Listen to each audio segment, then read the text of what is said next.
This public hearing conducted by the Committee on Appropriations Adjudications will now come to order. Notice of the public hearing was disseminated to all local media outlets by electronic format on Thursday, August 31st, with a second notice provided on Tuesday, September 5th.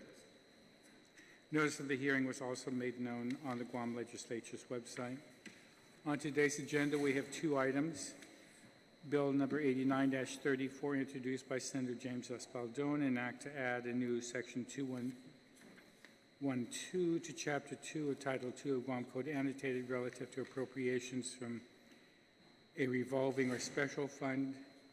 In Bill number 140-34, introduced by Senator Nelson, an act to amend Section 5104 of Article 4, Chapter 51, Title 10, Guam Code annotated relative to increasing the solid waste host community premium for the village of Inarajan. I see a number of individuals here on Senator Nelson's bill, and I don't see anyone yet on. We could either start with yours or wait and hope that somebody comes up. Why don't we start with Senator Nelson's then? I see the two mayors are here, please. Thank you, Mr. Chair. Thank you, everyone, for coming today. Today, we introduced, early on in our term, we introduced Bill number 140-34. And just a quick background on the host community premium surcharge. In accordance with Public Law 30-165, the Public Utilities Council established that there would be a host community premium surcharge added to each bill issued to commercial and residential customers for trash and solid waste collection. The host community premium surcharges were designed by the Guam Legislature to compensate the villages of Inarajan and Ordot, where solid waste management facilities such as sanitary landfills are located. Public Law 30-165 provides that the aggregate host community premium is $150,000 per year for the village of Inarajan and for the village of Ordot. The law expressly provides the host community premium shall be assessed from the opening of the landfill until the closing of the landfill. Mayor Jesse Gogi of Chalampago indicated that the Ladson landfill opened and began accepting trash on September 1st, 2011. Receiver Representative David Manning confirmed that the Ladson landfill opened on September 1st, 2011. The PUC approved the implementation of the host community benefit premium and protocol on July 23, 2012. The receiver was given 60 days to develop and implement the billing for the host community premium surcharge fees. These said premiums actually commenced to be billed to customers on or about October 1st, 2012. The host community premium surcharge fees only commenced to be assessed on October 1st, 2012, which was for fiscal year 2013. However, Public Law 30-165 established the host community premium should be assessed upon the opening of the landfill, which was September 1st, 2011. Thus, there's a period of 1 year and one month for which the host community premium has not yet been assessed. PUC Council has submitted, that's the Public Utilities Council has submitted his report, which advised that the PUC must now determine the proper commencement date for the assessment of the host community premium surcharge and whether the receiver should disperse the reserve funds in the GSWA host community benefit account to the host communities. On May 29, 2014, the PUC determined the following.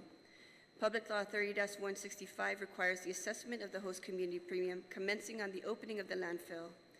However, in accordance with the protocol and the time necessary to implement the surcharge, GSWA did not actually begin to charge the surcharge to commercial and residential customers until October 1st, 2012.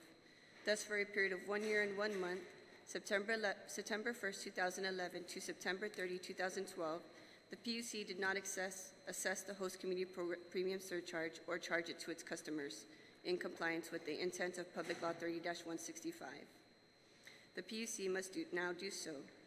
The receiver indicated that as of May 29, 2014, there is a receiver in HCPS fund of $13,671. The receiver further indicates that there is no present need to maintain a reserve in said fund. He further indicates that the estimated host community surcharge fee for the period of 1st September 1st, 2011 to September 30th, 2012 is $331,173.86. The receiver should disperse the funds presently held in reserve in the GSWA host community benefit account in equal shares to the villages of Inarahan, Ordot. These reserve funds and any subsequent reserve funds in such account should be used by the receiver to pay down the unpaid assessments for the time of September 1st, 2011 to September 30, 2012. Public Law 32-21 also provided that the Village of Ordot is eligible for the host community premiums during the post-closure period, which includes post-closure care and maintenance of the property after the closing of the landfill for 30 days, or until such time that it is deemed by the administrator of the Guam Environmental Protection Agency that there is a significant reduction of the adverse effects to human health and the environment. Excuse me. Thus, it is likely that the host community premium will continue to be assessed for the benefit of the Village of Ordot for many years. The application of the reserve funds to payment of the past due assessment will help to ensure that such assessment is paid as expeditiously as possible. Since the establishment of this premium, no adjustments have been made by the PUC. It does, although, have the ability to do so under the law. A fee of $3.57 per ton is assessed upon commercial customers, and the amount of 38 cents per month upon each residential customer to fund the host community premium benefit for the two villages. With the active Ladson landfill located in the village of Inarahan, Bill number 140-34 aims to increase funding of the host premium from $150,000 to $250,000. This bill in no way purposely leaves out the village of Ordot, as they would continue to receive $150,000. As we have learned in the past of having a landfill site in a village, it causes various environmental health hazards and impacts the community. The committee looks forward to working with PUC and all parties involved. I'd like to thank Senator Fernando Esteves and Senator Morrison for co-sponsoring this bill. Essentially, I know that there was concerns about, from the mayor of Ordot about why this bill did not include Ordot Chalampago.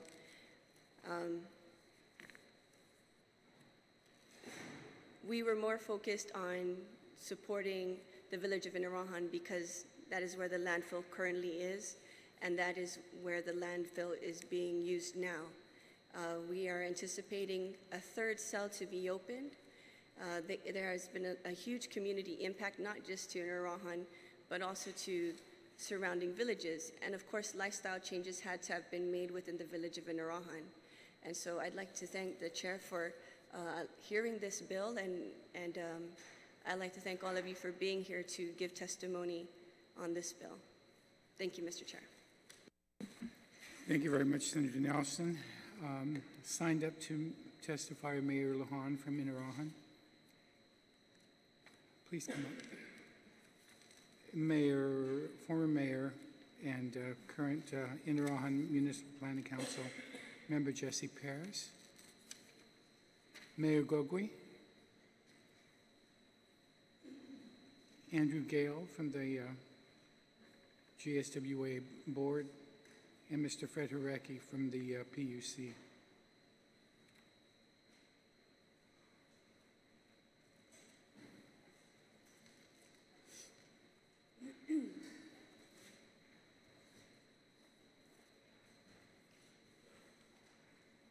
Why don't I start with Mayor Lujan, since she was the first one to sign up. Buenas and half a day, Honorable Speaker Cruz, Vice Speaker Terlahi, Honorable Senators Nelson, Agun, Espaldon, and Muña. For the record, my name is Doris Flores Lujan, Mayor of Inarahan. Honorable Senator, on behalf of the people of Inarahan, the Municipal Planning Council, and I would like to extend our appreciation for introducing Bill 140-34. Thank you for the opportunity to hear my testimony today in support of the bill. Before I proceed, I would like to correct in today's article in PDN regarding the renovating of the Inarahan Elementary School. The reporter misquoted me. What I said was the north wing of the Inarahan Elementary School that is under the administrative jurisdiction of the mayor's office. The projected increase will supplement the needs of our community. Our goals and objectives focus on what is important to our constituents and improve their quality of life. To date, our residents continue to complain about the stench from the landfill and suffer the consequences of bad smells, increased traffic from garbage trucks, etc. Additionally, we continue to fear the potential of polluting surrounding soil and groundwater with toxins. When trash decomposes, it releases methane and other greenhouse gases that contribute to climate change and may also cause health problems to both human and animals. In closing, I was just wondering why isn't Chalampago order not included in this bill. Sidus Maasi for your time today, and I really appreciate the introduction of Bill 140-34. Thank you. Thank you very much, Mayor Lujan. Mayor Gugui.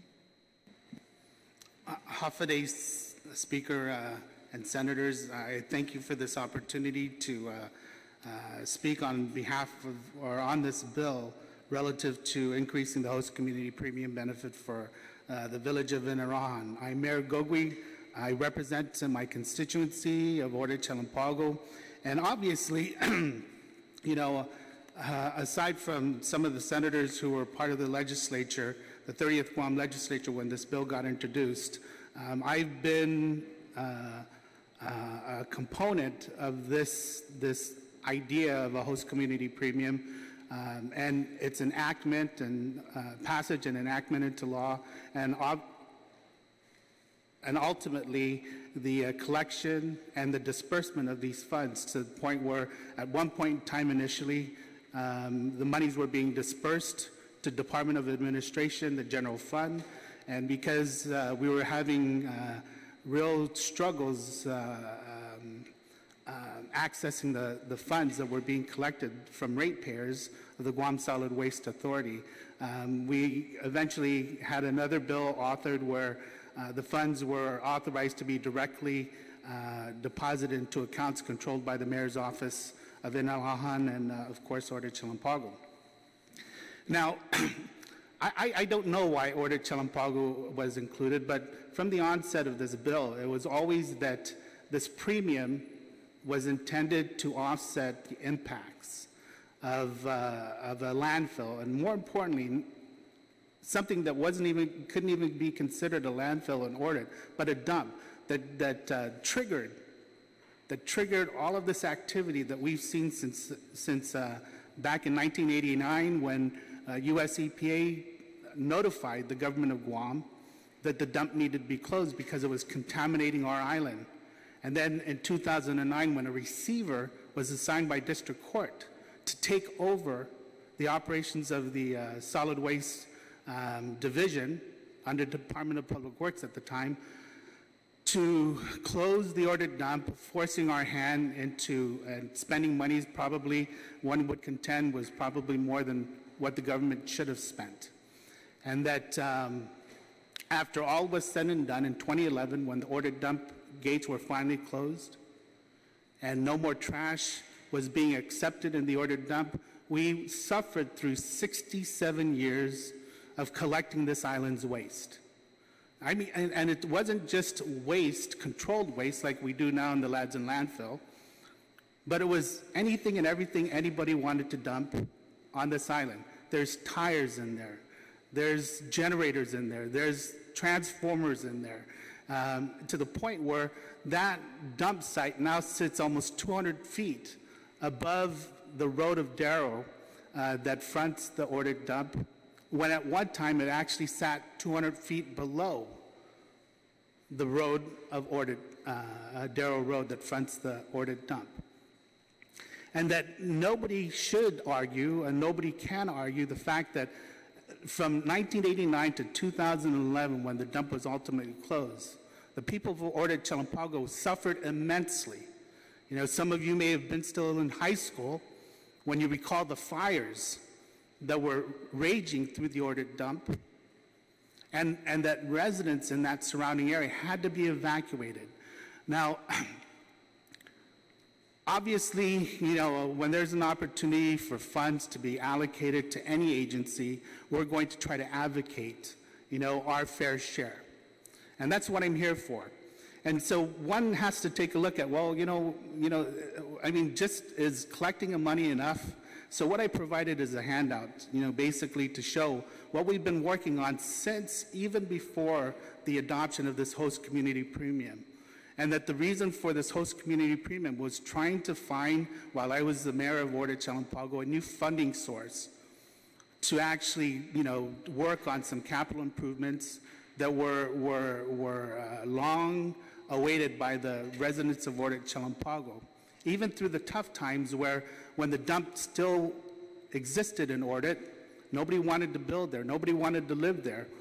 I guess to some extent for the same reason that you don't see as much development going on as, in Inarajan, setting aside its distance from its location to the heart of the island or to the center of the island.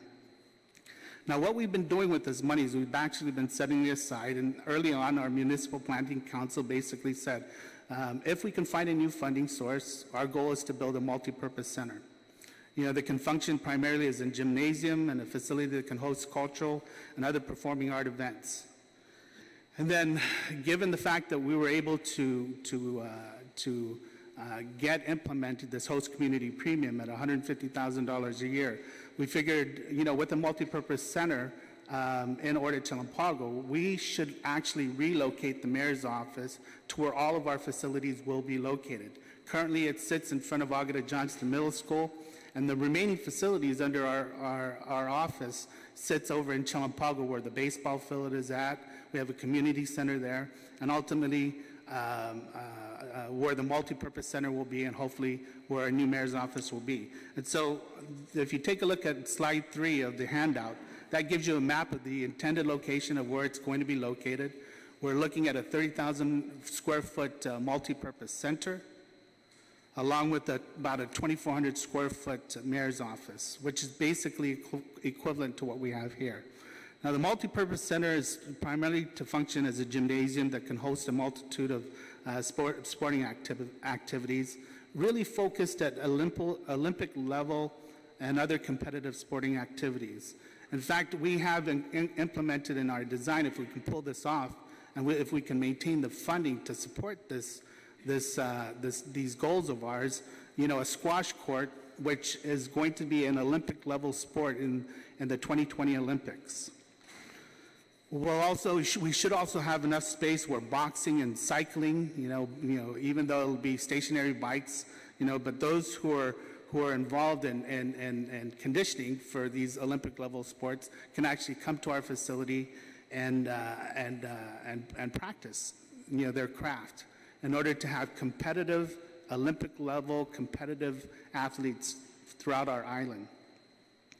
And of course, the other purpose of having a multi-purpose center is we're hoping to operate and promote many youth programs to include sports, culture, and performing arts, because inclusive of our multi-purpose center is going to be something similar to the Phoenix Center, which is privately controlled by the Archdiocese, whereas this is going to be a public facility run by a mayor's office that has greater accessibility than even the DOE government facilities that we believe should be available for these events.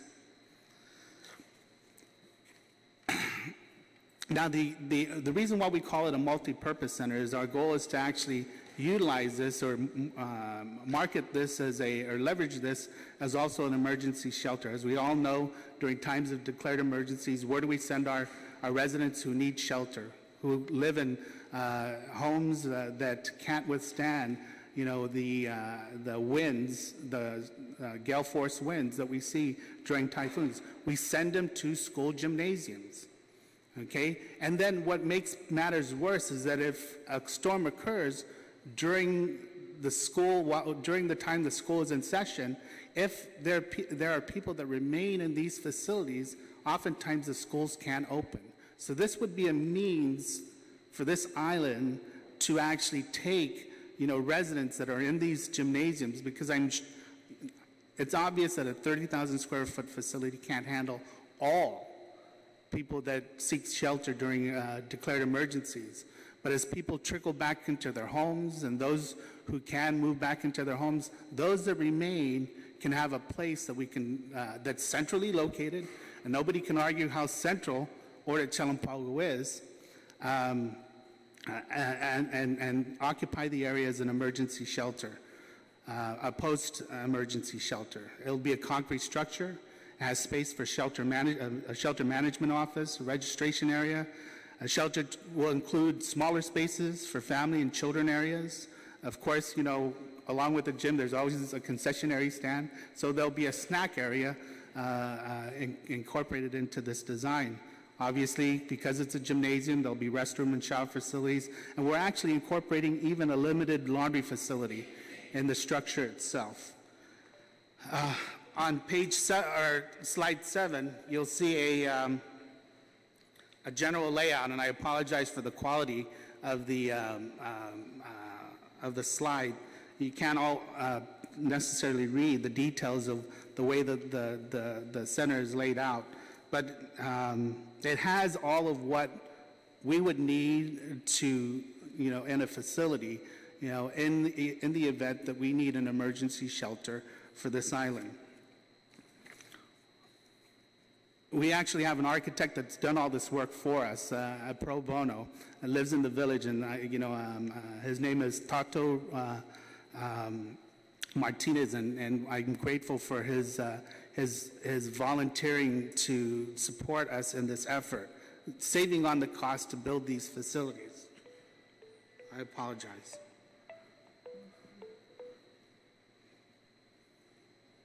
If you give me a moment.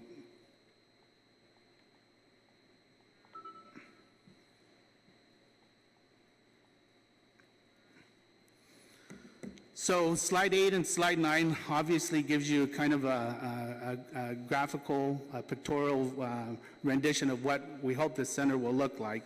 There is a front view, and then slide 9 provides you with kind of an overhead view and an orientation of how this will fit into our community. To the left of the multipurpose center, you see a community center. Our community center, that is an actual existing facility. And then to the left of that, the far left of the structures there, would be the new mayor's office that would be butted up against the existing community center. Now, why a mayor's office when we already have one? Well, obviously, we want to try to centralize the operations of the mayor's, the operations of our office in this location. In fact, over the last 9 years I've been a mayor, whenever we have an event over at the community center, especially if it occurs during weekdays, we have to basically shut down the office operations.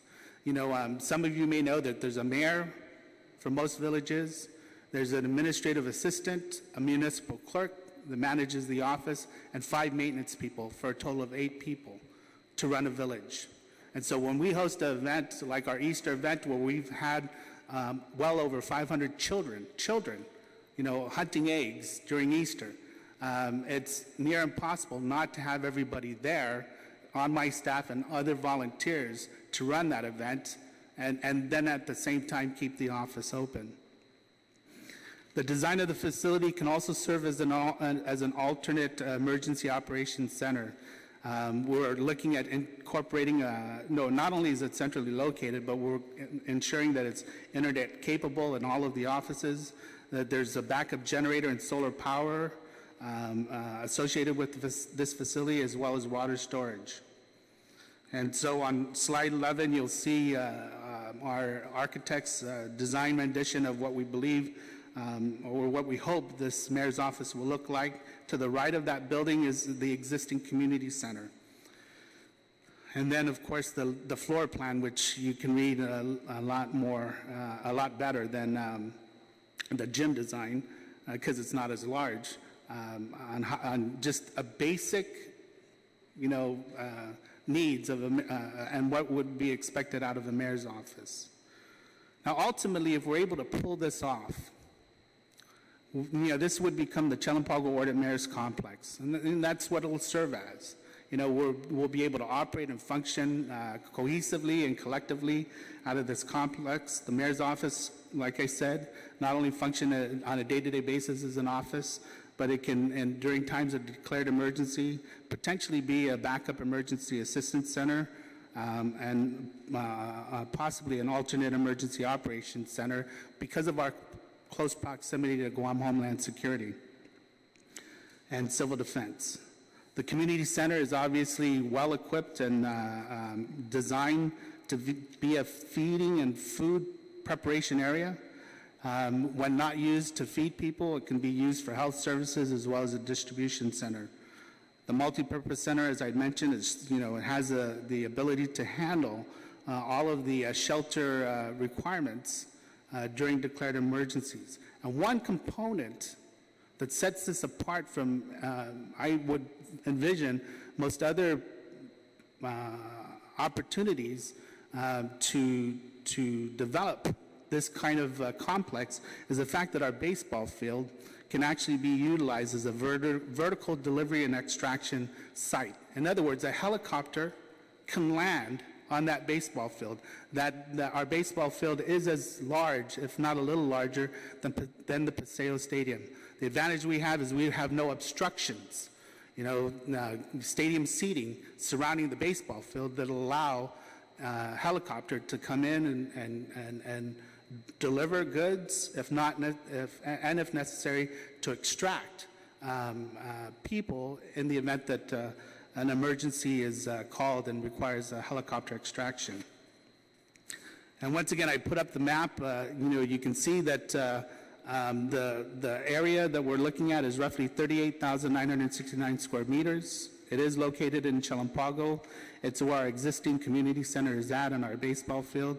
And it's a very, very viable site, not only for the operations of the mayor's office and its functions, but more importantly for future needs of our community and the community of this island. And here you'll see on slide 15, again, an overview of the proposed complex from the perspective of looking at the mayor's office, the community center, and then the multipurpose center in the background. Now, I know that we have members of the Guam Solid Waste Authority Board and the PUC here. And if I were sitting in their chair, I would be concerned. Because even if we approve the $100,000, addition, just for Inarajan alone, what that basically, I'm looking at slide 16, what that basically involves is a 66% rate of inflation. And you kind of wonder, that's not the going rate of inflation since the onset or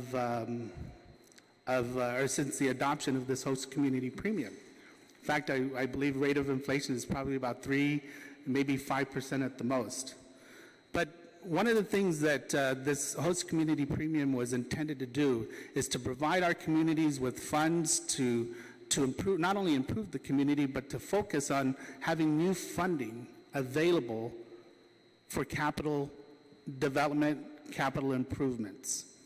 And so, given the situation that we're currently faced with this H-2B worker visa issue and the rising costs of construction, one might say that it's reasonable to increase this premium if in fact that's what the funds are being used for, and that is for capital investments, capital improvements, capital development. And make no mistake, that's what we've been doing. Now, we've been very, very diligent on how this money is being spent to the point where, if you take a look at this chart, kind of give you an idea of why what we've done and why we did what we did. Back in 2011, when we knew that this bill was signed into law and we were expecting the host community premium to be fully implemented, we estimated that the cost per square foot was roughly around $123 per square foot for construction costs, new construction. And that at that point in time, interest rate through SBA was about 1.5%. And so if we had just built the gymnasium alone, the total cost for our multipurpose center, our gymnasium, would have been roughly $4.5 or $4.6 million. That would have required, in fact, that would have required an additional $96,000 to come from somewhere. Hopefully, I mean, we're looking at trying to obtain a matching grant through GURA, et cetera, that would have allowed us to build this facility.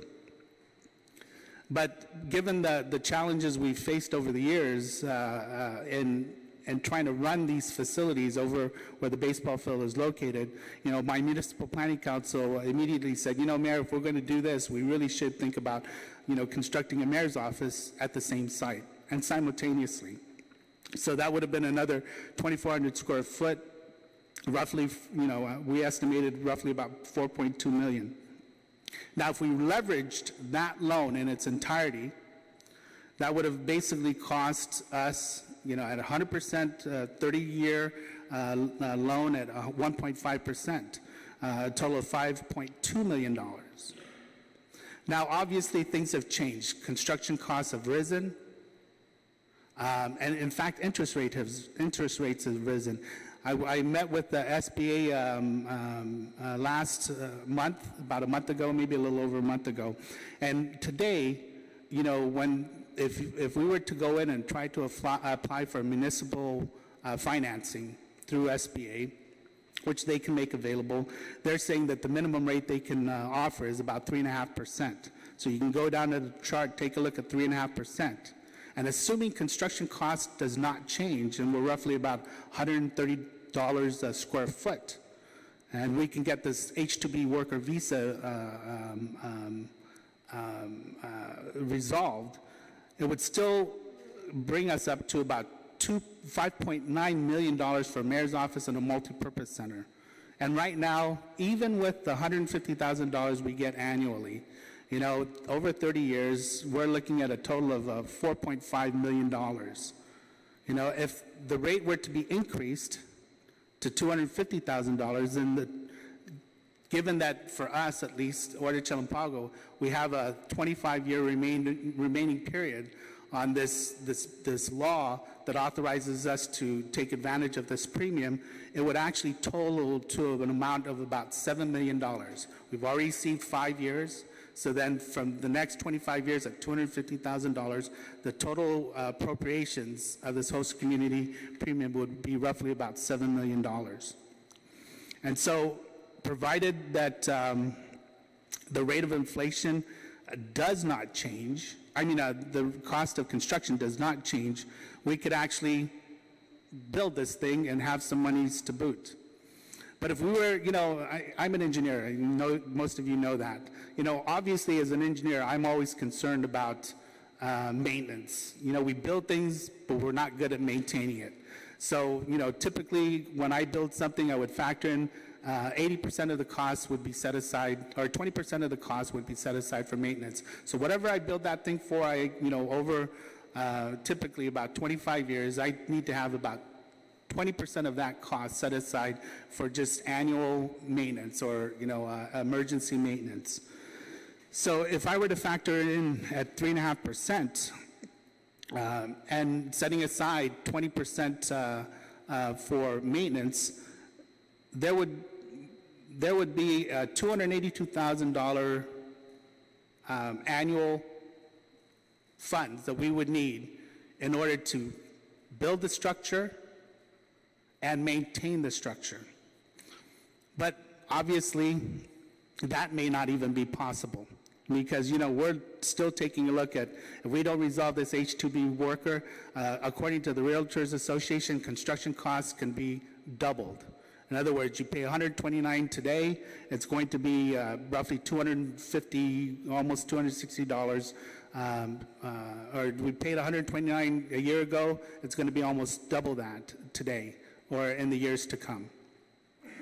And then finally, if we weren't even able to get an SBA loan, typically the interest rate for a conventional loan through a regular bank is 2% above prime. So, you know, we would expect that interest rate through the Bank of Guam with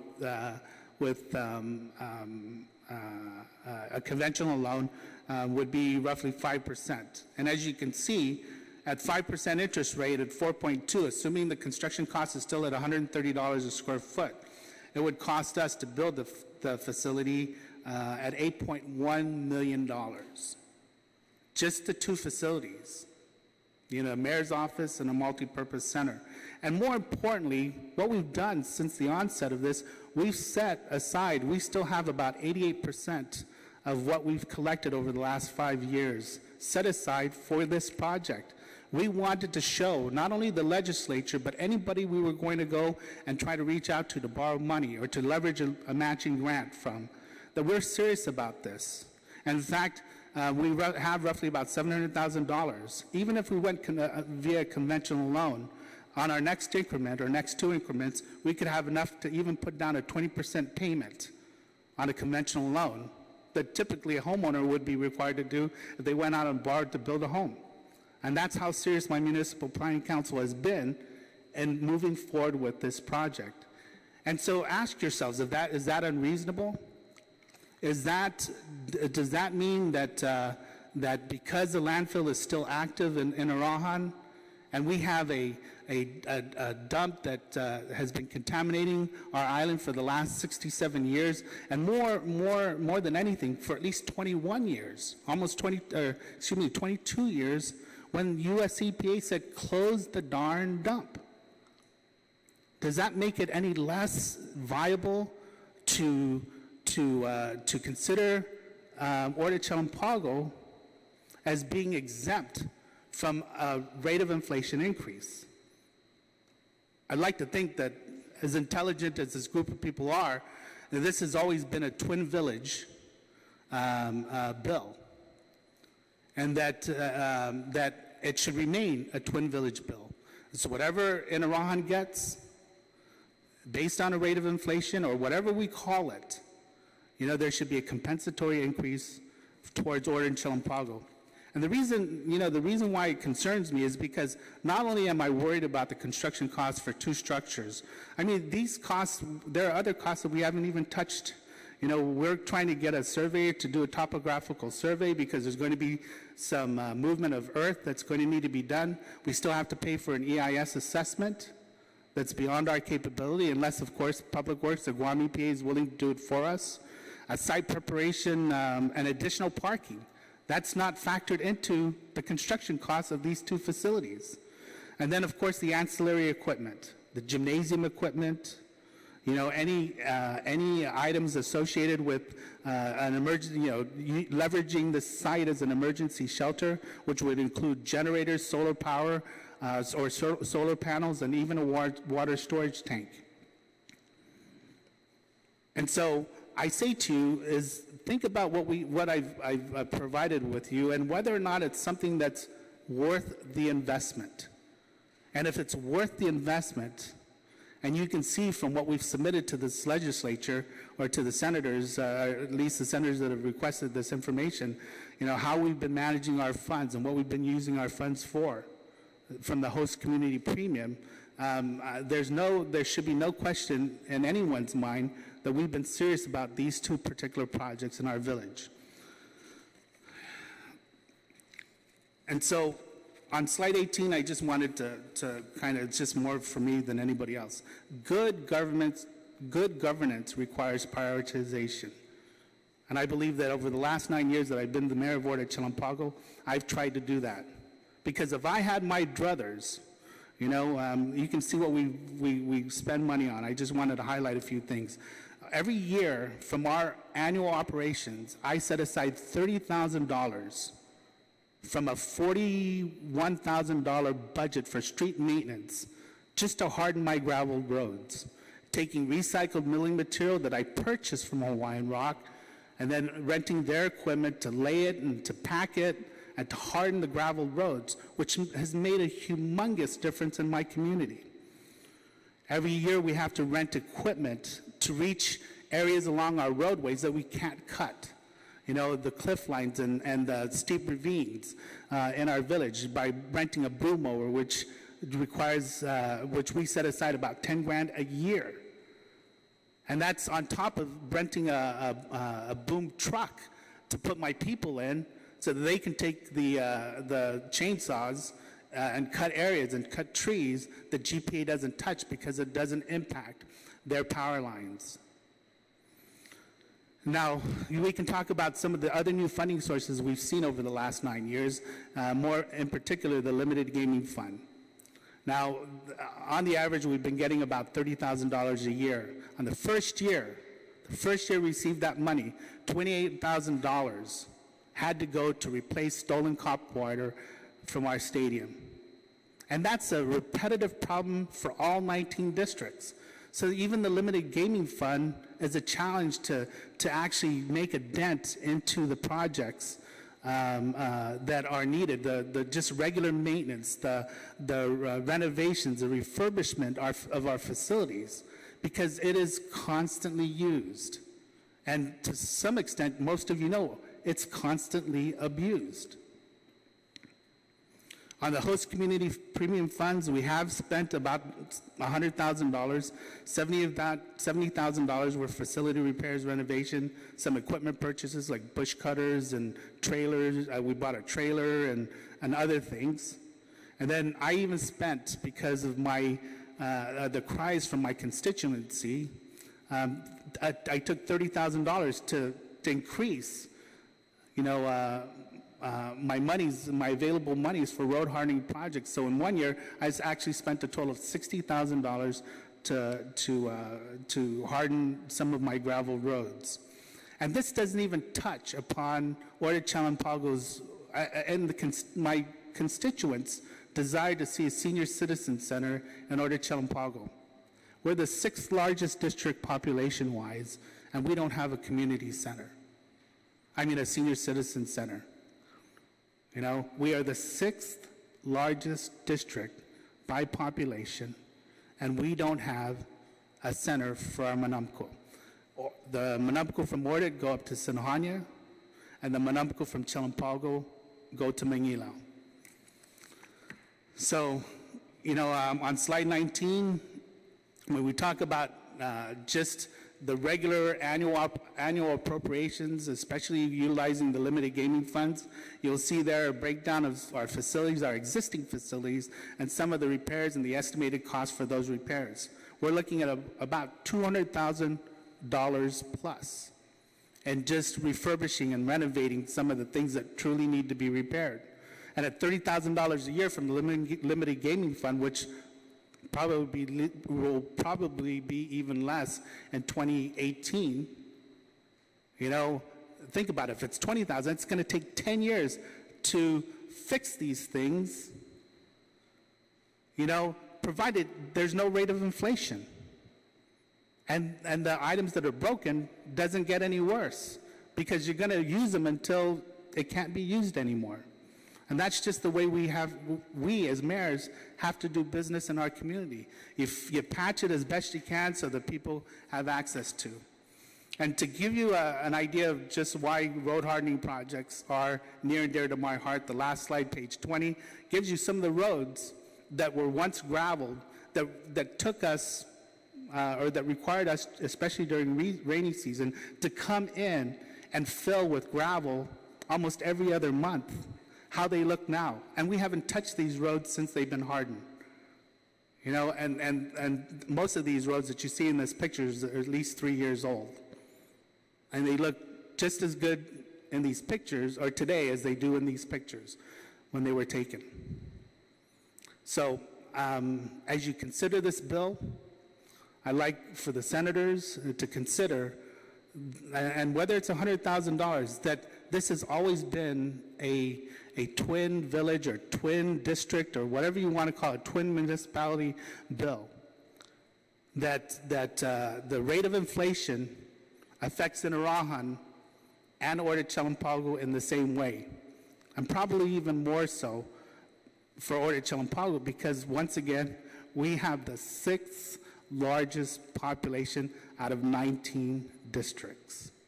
Thank you for your time, and I appreciate, and if you have any questions, I'd be willing to answer. Thank you very much, Mayor.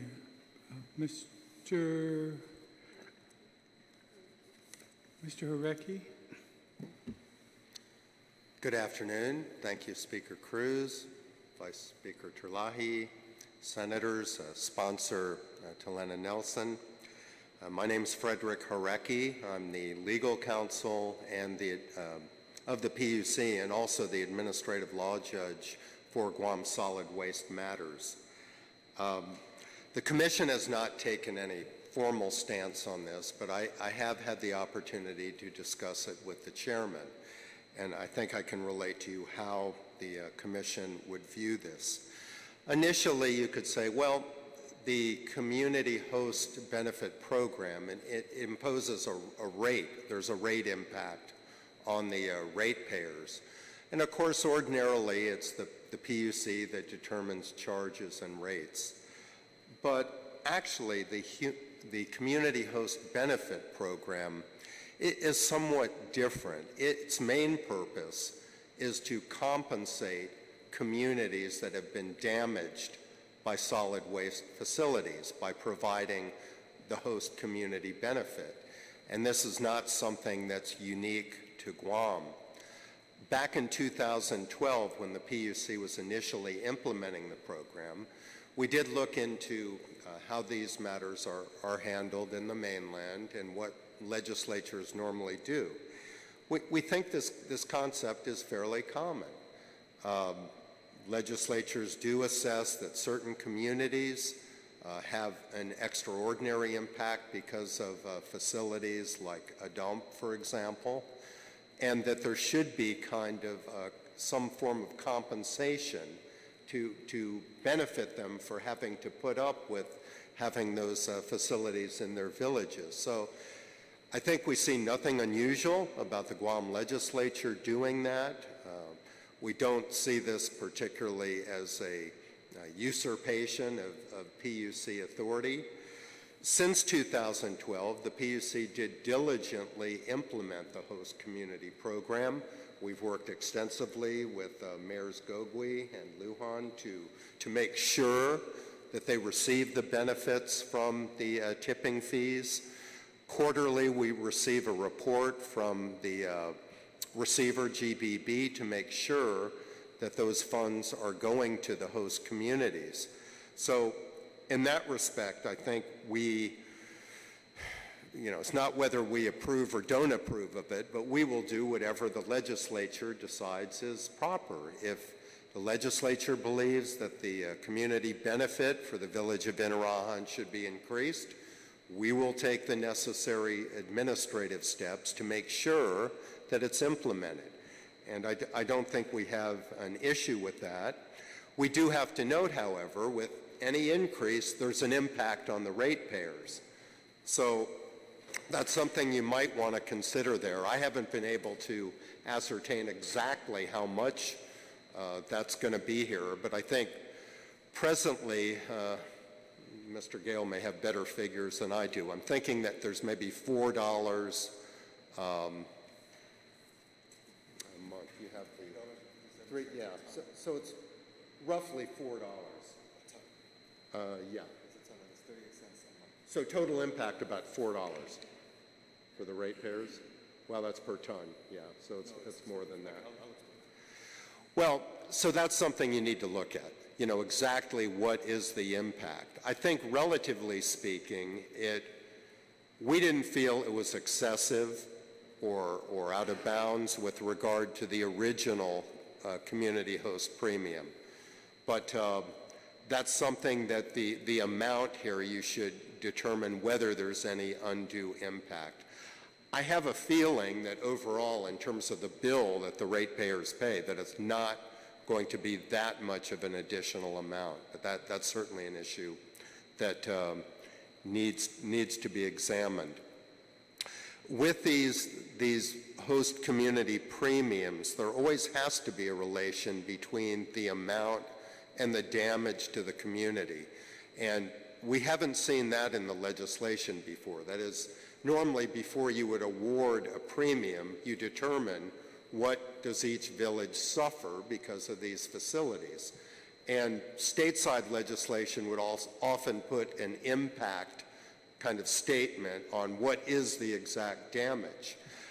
But thinking about it in general terms, I mean, I can't conceive that either village does not have a negative impact from having these dump facilities in their communities. I mean, it's clear from the testimonies, you know, there's the pollution, the noise pollution, the damage to the roads, the trucks that are going through the village.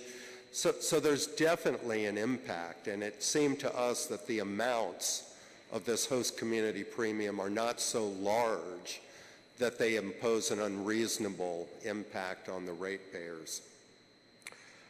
But we would ask that the legislature establish the link between the harm to the community and the amount of the host premium benefit.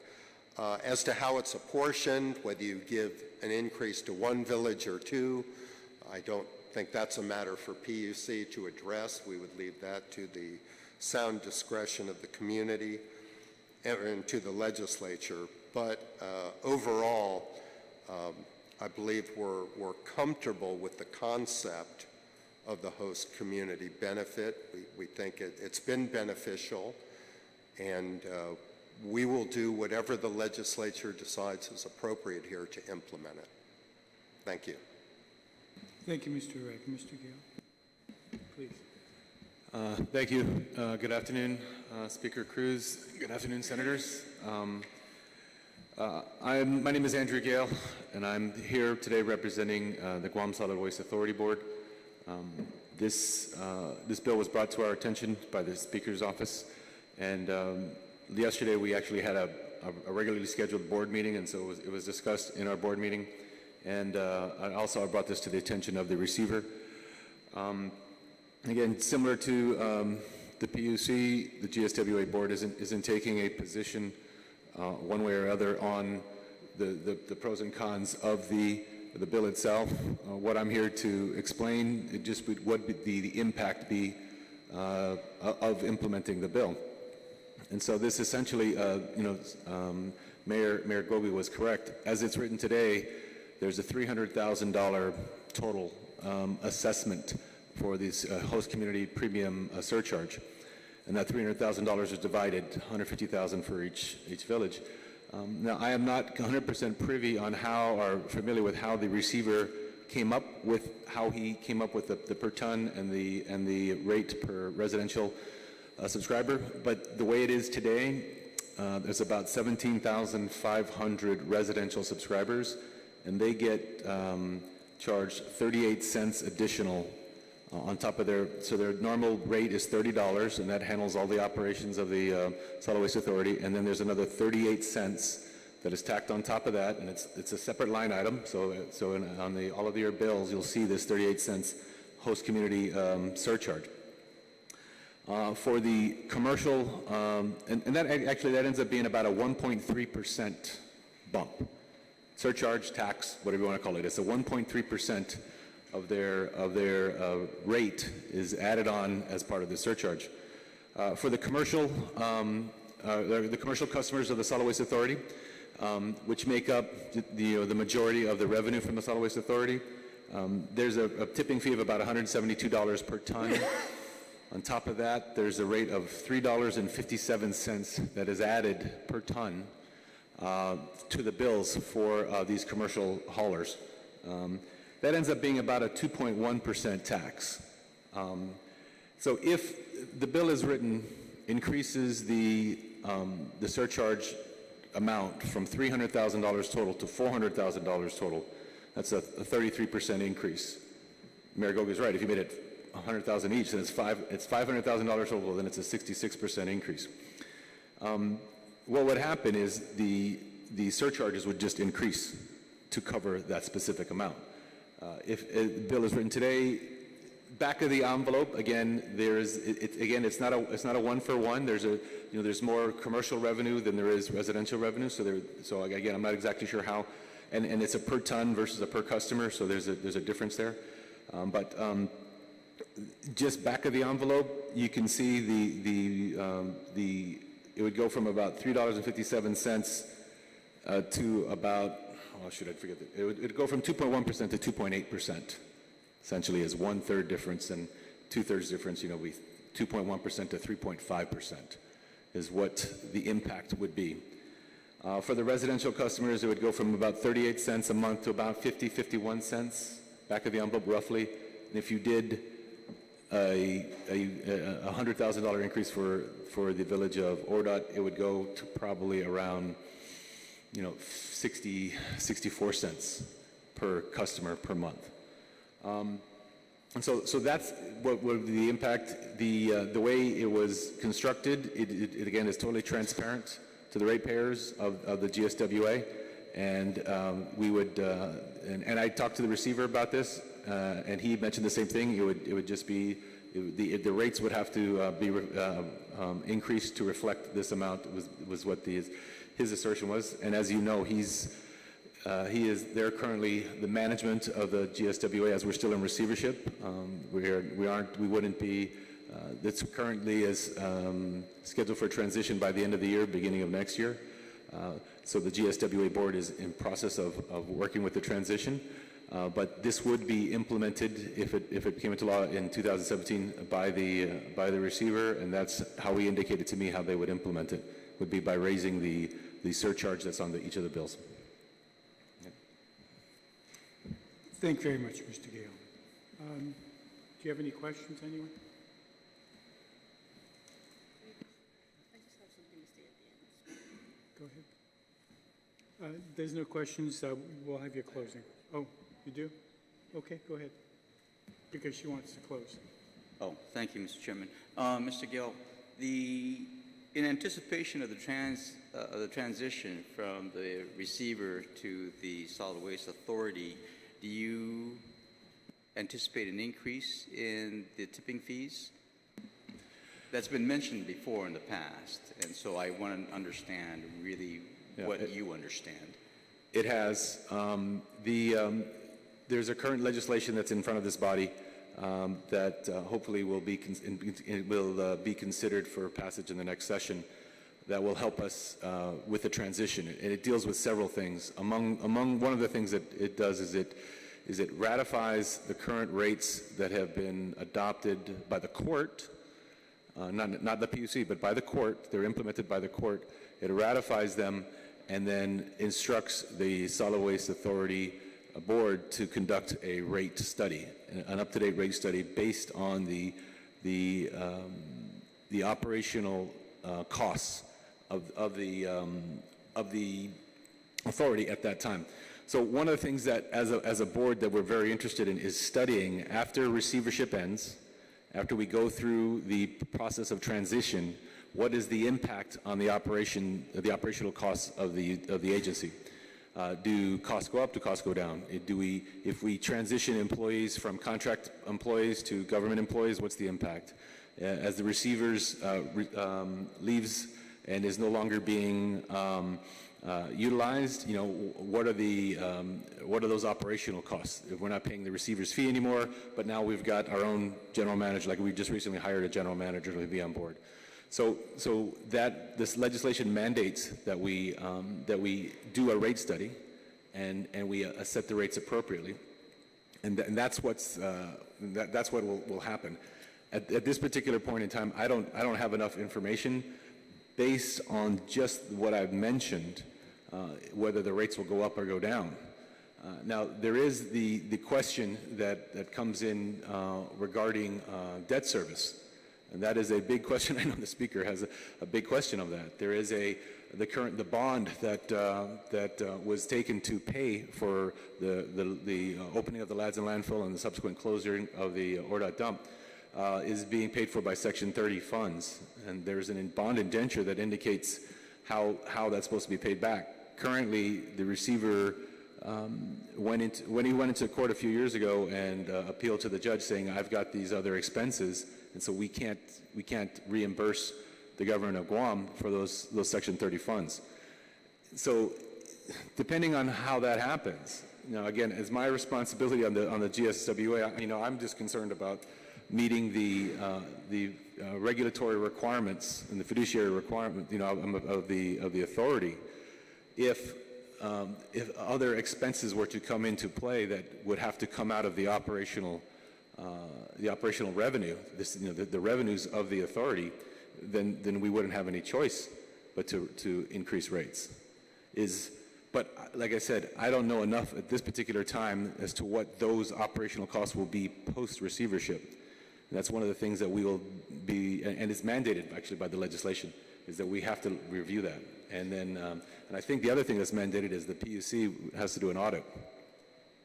Did you know that, by the way?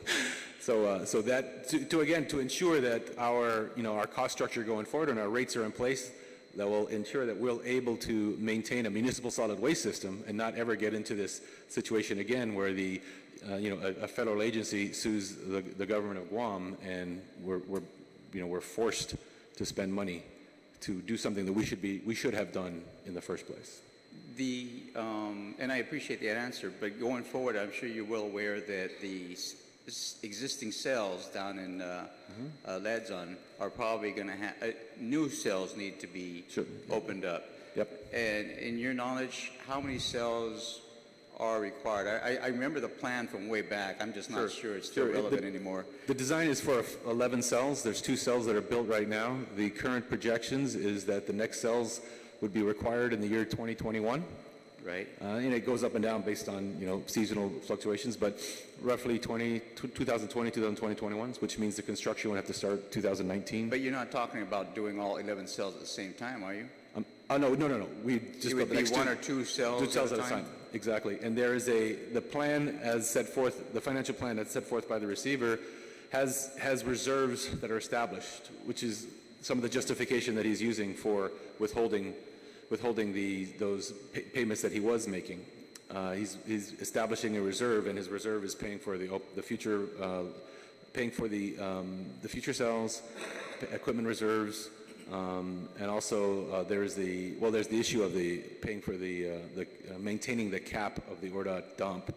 But that is what he's proposed there is an actual trustee that would take all the commercial revenue, pull out the money that would be used to maintain the ORDOT dump, and then the trustee gives the rest of the money to the Solid Waste Authority.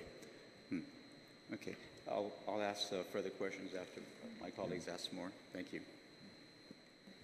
Thank you, Mr. Speaker. I just wanted to check, if this bill was passed, the bill we're looking at today,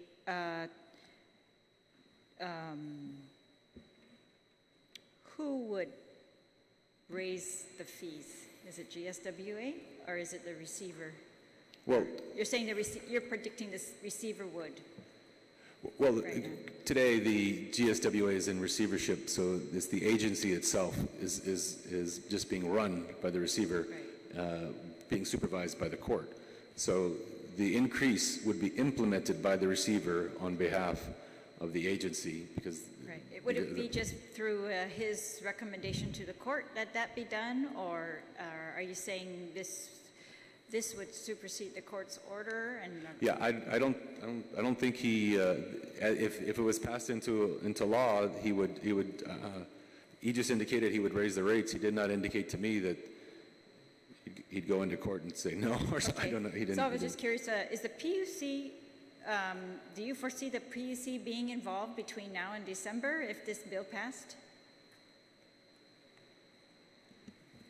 The PUC has rather taken, I don't want to say hands off, but the fact is that rates have been within the prerogative of the district court. Mm-hmm. Yes. So the existing rates were set with by the district court.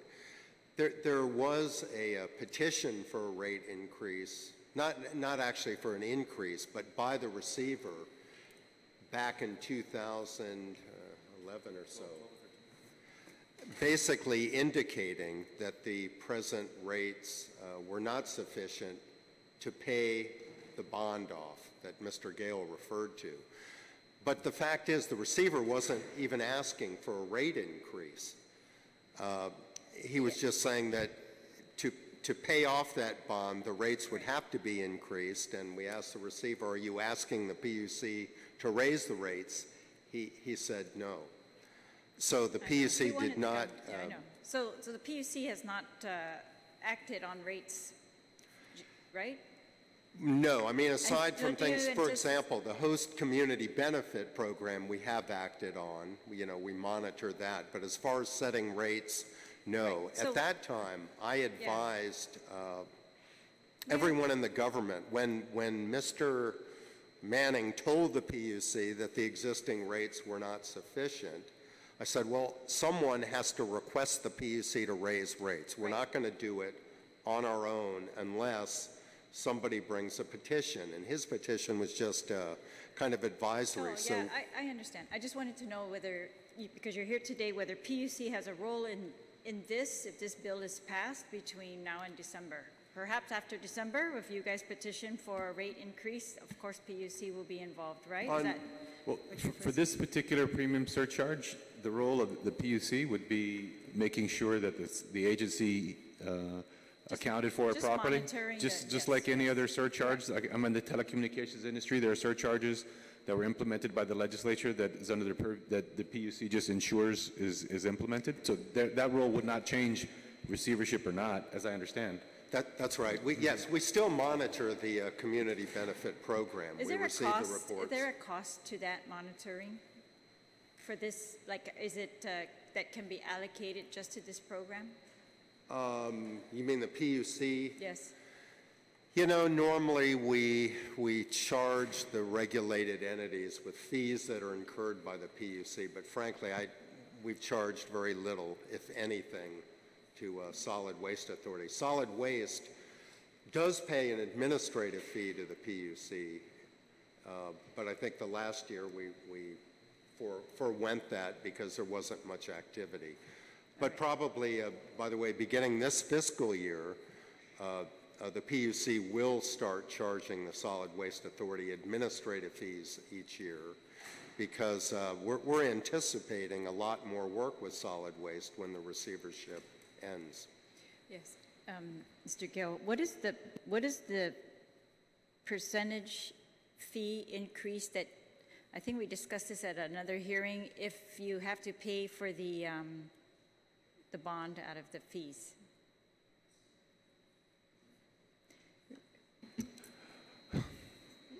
As Mr. Harecki mentioned, the receiver presented options to the PUC, which called for full payment. And I'm going to have to go, I'll go on memory, but what he presented was a graduated rate increase from $30 a month for residential subscribers to about $45 a month. So it would go 30, 35, 40, 45. And then it was on the tipping fees would go from about for the commercial to go from about $172 a ton to $250 a ton. That was the rate study that was done in 2012. He did another rate study in 2016 with very similar results. And as a board member, when I looked at this, I wanted to understand what that meant. And whenever we asked in a court hearing, we asked the judge, well, if he's saying that these rates have to go up, well, why aren't he raising the rates? And the court sided with him in saying that in order for him to run the operations, he doesn't need to increase the rates. The only reason he would need to increase the rates would be as if he wanted to pay back this money to the general fund. And so that was his position at the time. Like I said, from my perspective as a member of the board, I want to instruct the management as it comes in to redo the rate study based on our costs going forward outside of receivership to ensure that we're one, able to meet all of our legal and regulatory obligations and service the island's municipal solid waste requirements. And so that's what that report projected. All right. Well, I want to thank the mayors also for their testimony. It's very helpful, of course, and I appreciate that you've had these plans for many years, and I remember discussing these, and I don't think there's any dispute as to the purpose of these funds. Of course, we're familiar with that. There's no dispute about that. There's no dispute about your use of them. I think you too are two mayors that we can actually commend for your use of all of the government's funds. So I want to thank you for that. But yeah, my inquiry really is I want to know, it sounds so small, right? When somebody, I mean, PUC is here saying that it would have no significant impact to go from 38 cents to possibly 51 cents, right? Or 64 cents, and I guess,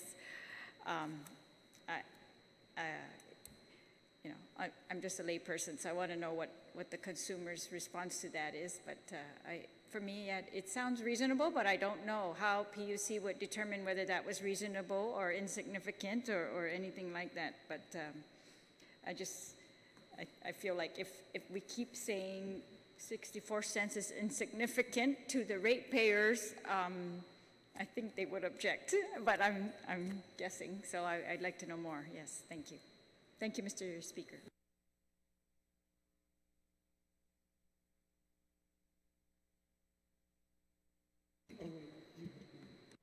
Mr. Gill, you did mention that the receiver was recommending, back several years ago, the rate increase from 35 to 45. If I said recommended, I misspoke. He presented an argument, a case that would say if the government wanted this repayment, this is what the rates would have to be. For the repayment? Yeah, he didn't recommend one way or the other. Oh, I see, I see. Okay, and so it wasn't, I mean, there was no period of time that we would have to raise those rates by. He was just basically, you're just saying that he represented that if we wanted to repay, then we would have to go from the existing rate of 35 up to 45. And he constantly reminds the court that he presented this to the PUC and the PUC hasn't done anything. And I constantly tell him that the PUC doesn't act on options. Someone has to present a case. He has to say, this is what I want to do, and then the PUC can act. I've had extensive discussions with the ALJ about this. Right. Yeah. Do you know how much the receiver receives in fees for the role that he plays? Ballpark. It's a combination. Good. It's a combination of fees. It's between $1 and $2 million a year for all the professional fees. But you got to break that down in between the funding for the capital expense, for the build out, for the actual construction. Because there's professional fees associated with the capital projects. Sure. And then there's the professional fees associated with the operations. So all those fees are kind of tied together for this total amount. So from my perspective on the board, I want to see, and we'll get the breakdown. And once we I got our general manager in place, and we have our financial person in place. Going forward, what are the actual operational expenses that will be removed once the receiver leaves? Things like, living expenses and whatever airfare, whatever his hourly consulting fees are for not only him but for his operations person on the ground. Okay. And those, like I say, when I said that number, it combines the different things. So it's tough to separate them. Okay. So I would imagine that.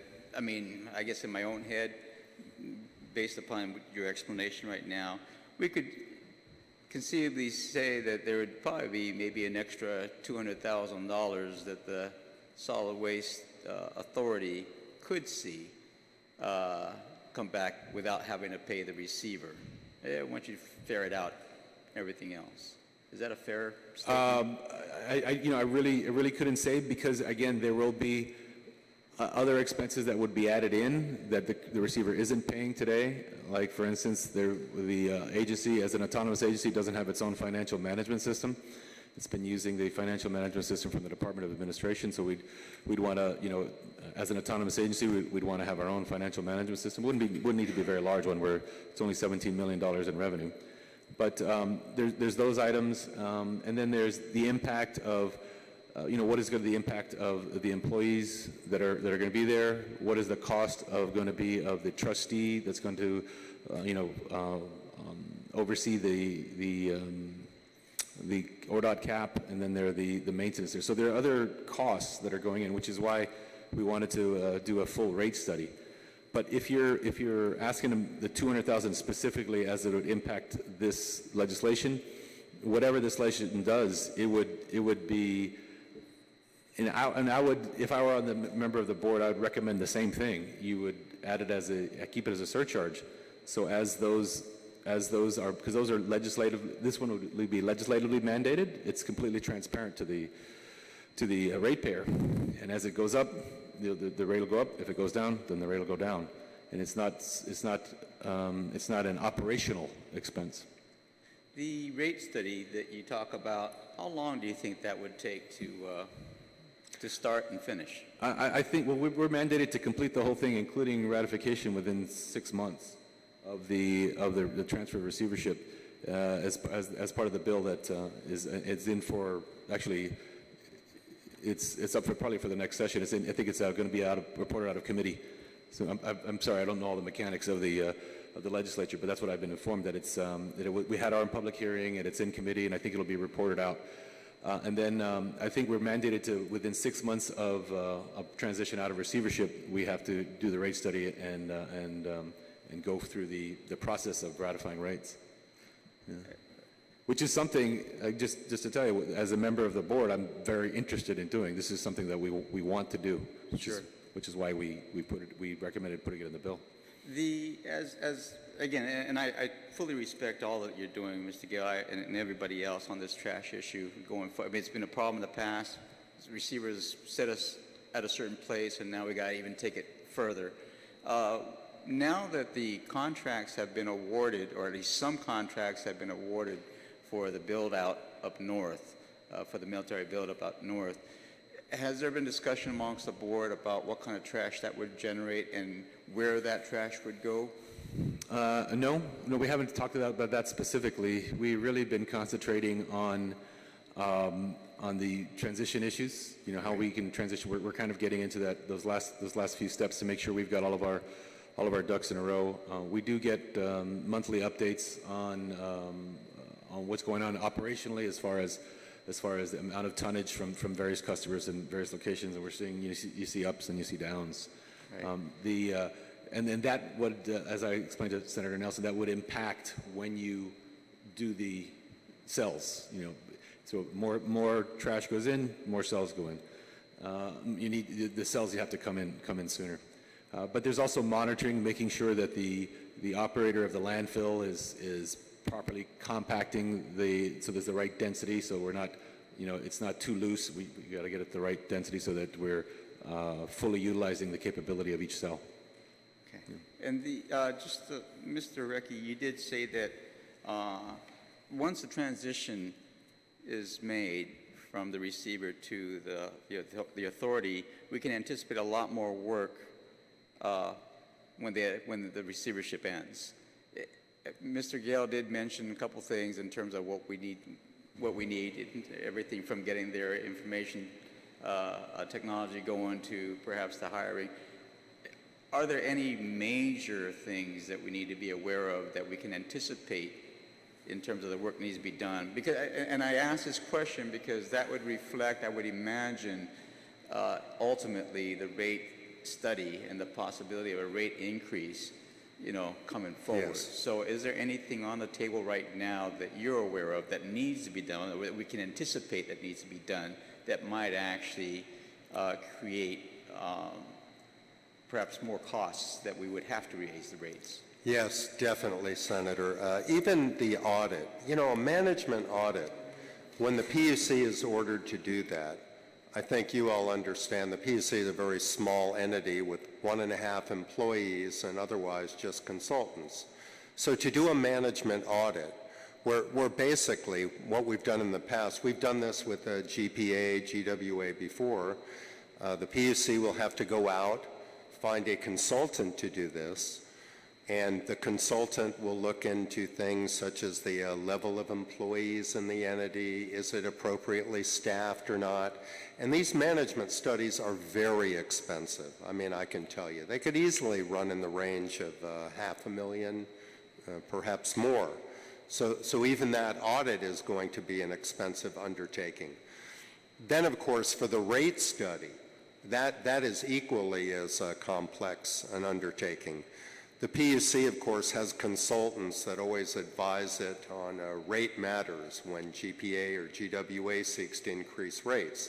The same will apply for solid waste.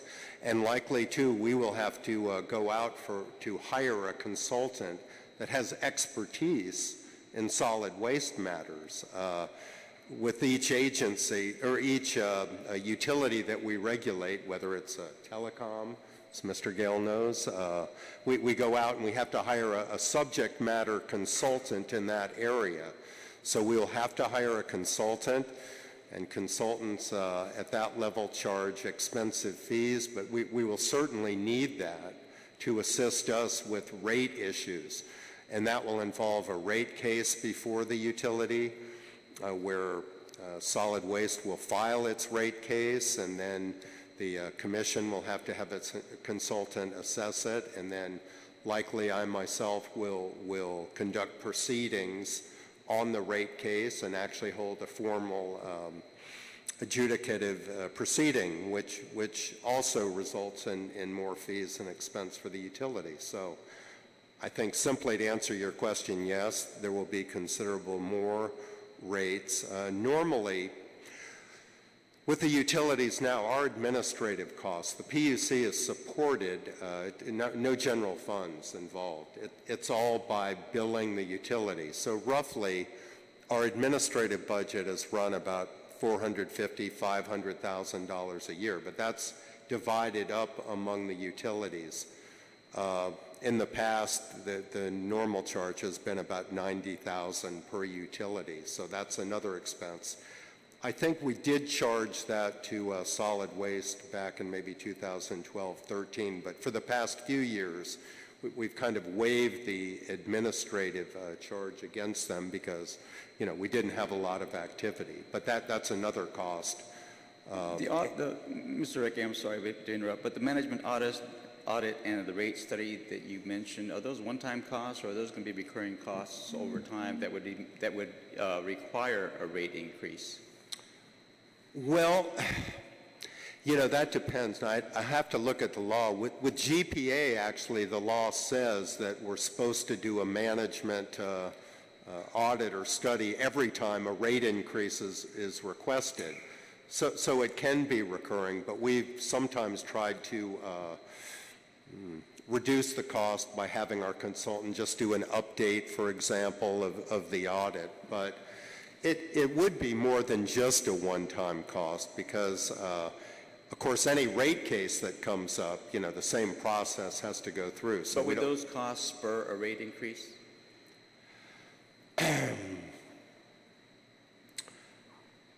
I think those alone, I'm going to say I don't believe they have traditionally been the cause by themselves of a rate increase. Okay. But certainly they're a contributing factor to rising costs. Sure. Mr. Gill, on top of those, do you know of any operational items that we can anticipate that would create more work that the receiver is not or addressing right now that would definitely add the costs? I mean, aside from setting up a core shop, I mean, because you do need to set up, you do need your MIS systems, you do, I understand that portion. But I mean, there was talk about the road projects at one time. There was talk about a bunch of other things. Well, I don't know if we're going to cap the methane or try to capture methane out of ORDOT dump or whatnot. And I'm not just wondering if those big ticket items might still be lingering out there that might be required of the Solid Waste Authority. All of those specific items you're talking about, at least as the receiver has been presenting his case to the court, do not impact rates.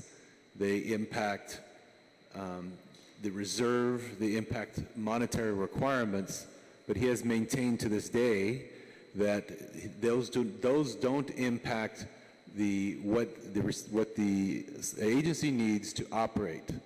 So to operate the way it's doing today with the carts, with the trucks, etc., he's established the rates, and he's maintained that he doesn't need to change those rates. What he does need to do is stop paying back the reimbursement, and then with that money, he can pay for everything else. That's exactly what he's maintained. The court, as the speaker knows, was in the court talking with the judge about that. No, So, I understand. I appreciate it. And so, I'm sorry, just to clarify, so that's what the receiver has maintained. I don't,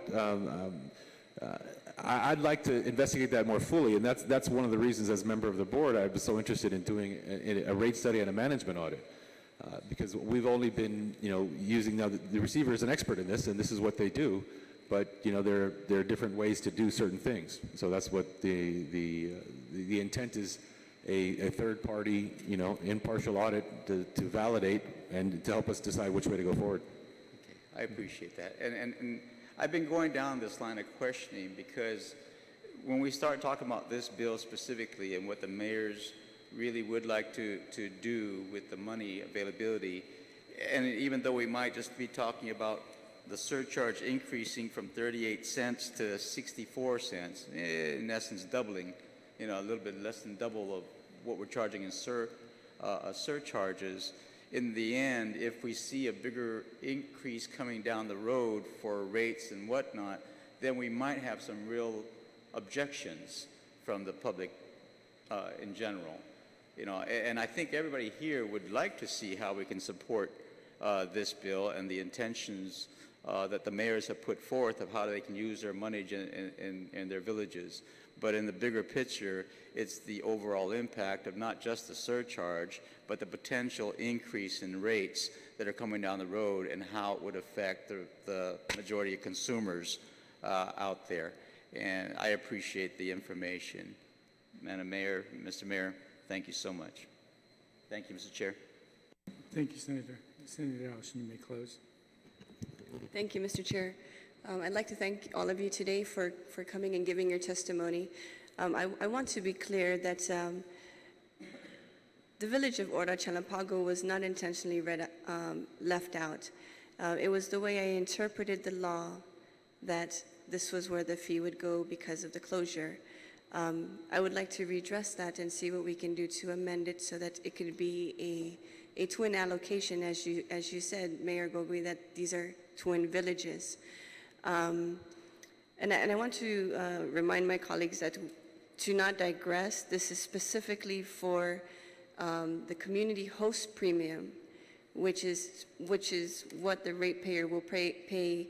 And please do not digress to the impacts of the federal receivership, because those are completely two different things that are mandated by court.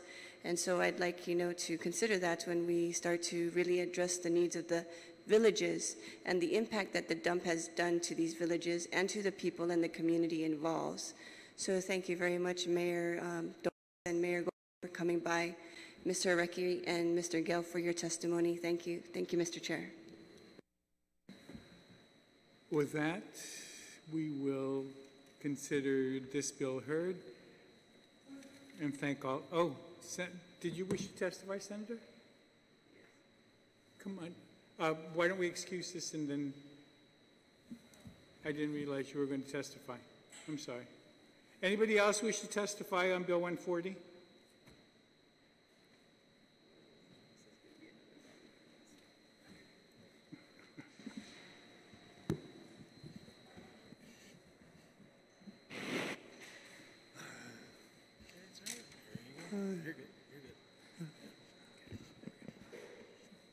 I'll make it very brief,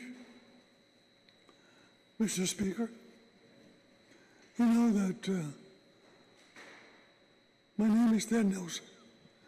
I'm from Pagan, the land of the Azuzu.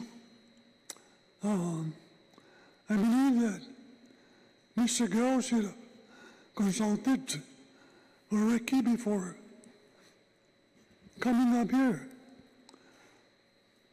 First, let me just say, according to Mr. Rick, we're talking about the bill.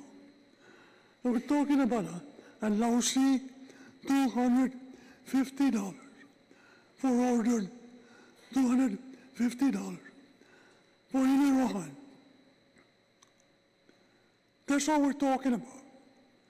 And we ended up practically 2 hours talking about receivership, talking about rate increase, talking about consultant, maconfifius, tori, itauto, ni manekung, mamoto itauto, o manekung itauto, ki television, na issue gini, pamanai, inarahan, 250, Johnny or done $250 from the solid waste division. It's a magago. And they should have concentrated. Lani, patatitirim, mas persi, President Trump, the mafaisi, the man hire consultant, the Makoni CSU. But simply, I believe that they can, Mr. Ricky admitted, and I wrote it twice, that if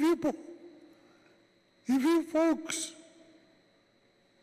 want to give anyone and ordered Chalampago 250, you can.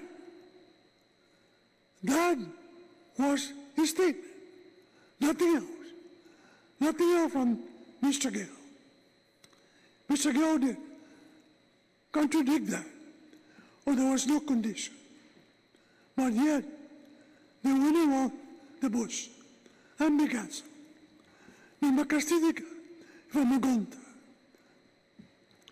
Iniwahan, ifamagon, kiskwet, ipago, officer. Anisita, imer. Spencer.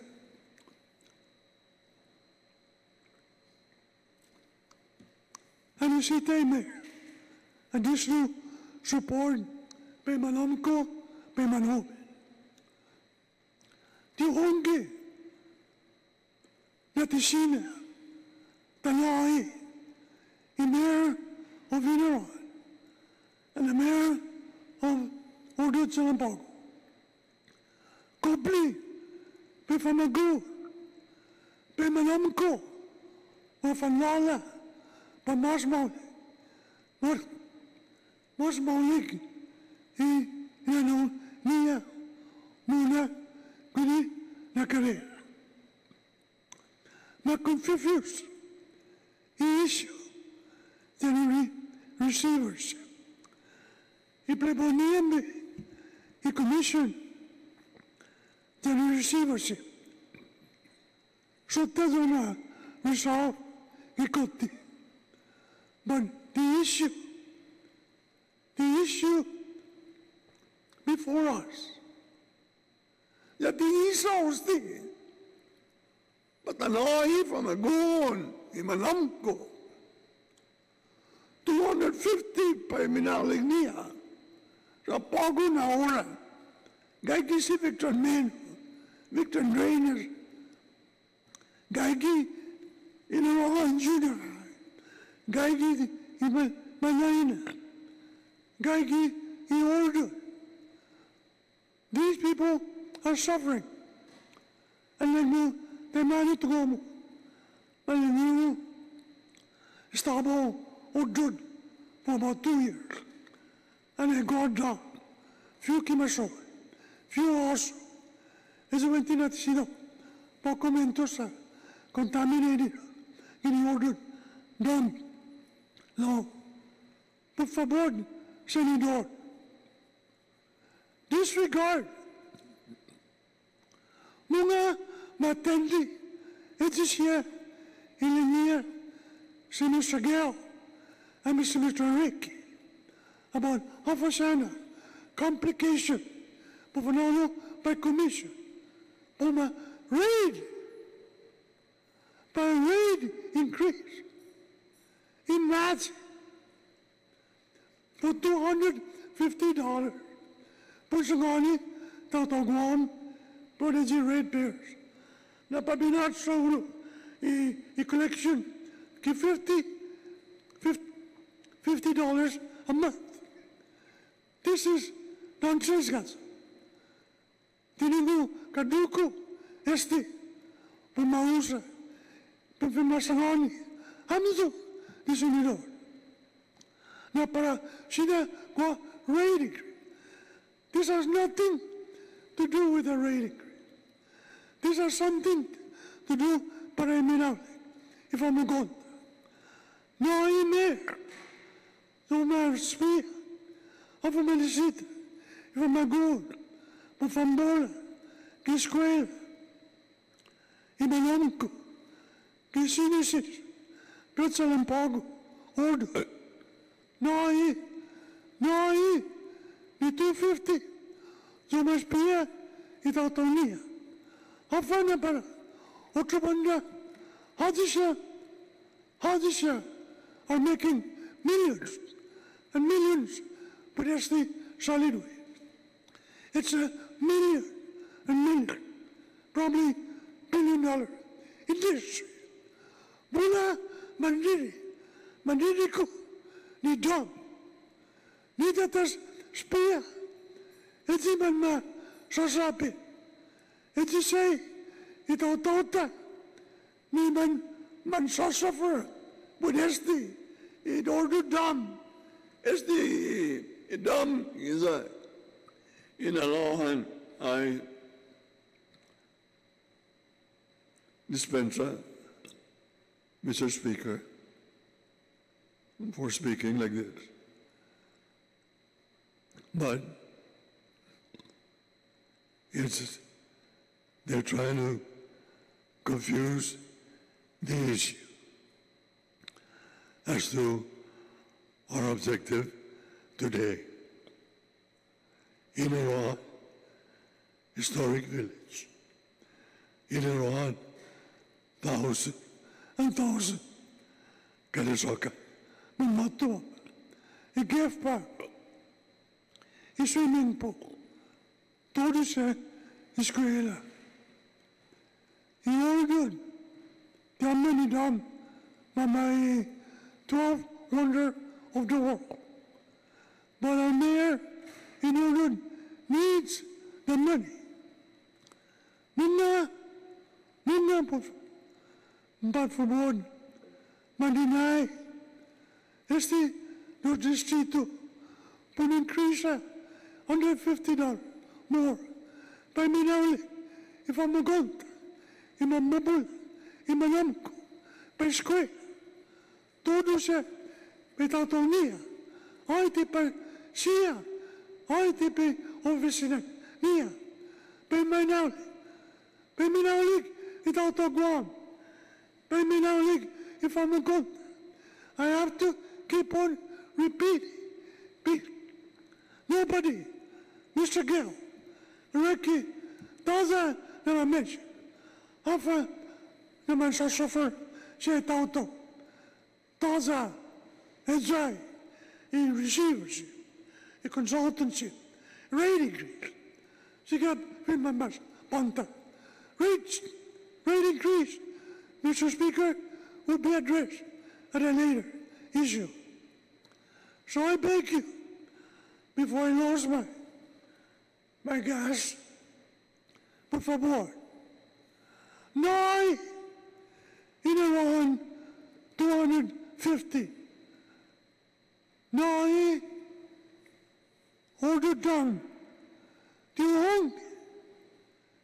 hunger. No corrupt. No bank rob. A solid waste division. Jankin Manoi Esti na distrito. Esti na financial resources. Mr. Speaker. I'm losing my voice. I ask you to dispense it. But for favor, please consider what we must do for people. How first thing, the peminale, tato, qua, mula siya, maparias, iskusa, excusa. Hava, siya naman magas. Manot siya, man magas. Pajuday, itaw Guam. President, ijivi. Itaw ta, gisaw. Di manasol. Gay gito di. Pabetso. Kwato gitumo. Tay giyodo. Tay ginaro. Anisita. Famagonta. Eskwela. Imanamko. Additional funding. The Sota the Mayor Council, the Mayor Council of Inaran, the Mayor Council of San Pago, the Sota, the Sia, who decide of a Mauli, Bahava, but the Faisen, he receives. Bahava, but the Faisen, he commission. Bahava, but the Faisen, she Reki. Or si Mr. Gill, por favor, legna, bear in mind, I have to repeat, and it's tape recorded. Mr. Oreki, Julie, na finona, na malago, cuando ina, dos distritos, dos mayor, ni 250 Isaka. You can do it. Could be done. Those excuses. Mr. Speaker, please, senators, ajuda totogo, por favor, bula famagonta, mansita gizo. Siya front line, first responder. Siya nagagi, siya ma-assiste. Todi, malong, by bola, todo siya, kidisitit dunia. So, I applaud the mayor and Academy Award. Smart stina boy. And of course, Shubinal, the mayor of Inaran, and engineer staff, his engineer council, engineer dedication, na Laura Mon, Nasino commentos, all like this, no. Guano, come on, control, Mrs. Nelson, but if I'm not kilo. So with that, Mr. Speaker, I thank you for the opportunity. Dispensing, if I should disappoint you, please, ajuda tato Guam. Just mercy, Mr. Speaker and Senator. Thank you very much. Thank you, Mr. Vice Speaker. Dinisita Dispensa. Thank you very much for testifying. With that, we'll consider Bill 140 as heard. And Senator Espaldón, if you wish to make an opening statement on Bill 89, if you would please at this time. Thank you, Mr. Chairman. Mr. Chairman, Bill number 89-34 CRR is my most recent attempt at preserving revolving or special revenue funds from being used for purposes other than what the funds were established to cover. I say my most recent attempt in the hope that our colleagues have noticed that these funds have been tapped for appropriations having nothing to do with the fund's uses as mandated in law, at best have some commonality with the fund's intended uses. The bill before us asks our colleagues to take the additional steps of listing the code sections to be affected in the notwithstanding clause and to accept the use of funds by a roll call vote of 2/3 of the members present when the bill is presented to the body for placement on the second reading file. I believe this measure is a good compromise that allows the use of funds for purposes other than what is listed in the fund's enabling legislation and places the decision in the hands of the full legislature and not just in one subject matter committee or the Committee of Rules. By example, if this bill had become law prior to the deliberations on the 2018 budget, it is my contention that most of the proposed special revenue fund expenditures would have been approved by our colleagues. The only discernible difference to the budget process could have been the motion to adopt each proposed section by a roll call vote of 2/3 of the members present. Placing this procedure into Title II rather than in the standing rules is meant to be a practice for each succeeding legislature to follow. The need to apply this language to future uses of revolving or special fund revenues cannot be underscored. I ask my colleagues to consider this legislation as another step towards fiscal responsibility and transparency. Mr. Chairman, you know that throughout the years, I have always maintained that we must be very careful in how we appropriate funds out of special fund sources to purposes other than what those funds are meant for. And I'm hoping this effort in Bill 8934 will assist us in that. Thank you, Mr. Chairman. Thank you very much, Senator Espaldon. Is there anyone who wishes to testify? If not, we'll consider Bill 89 as heard. And unless you have a closing statement, I will adjourn.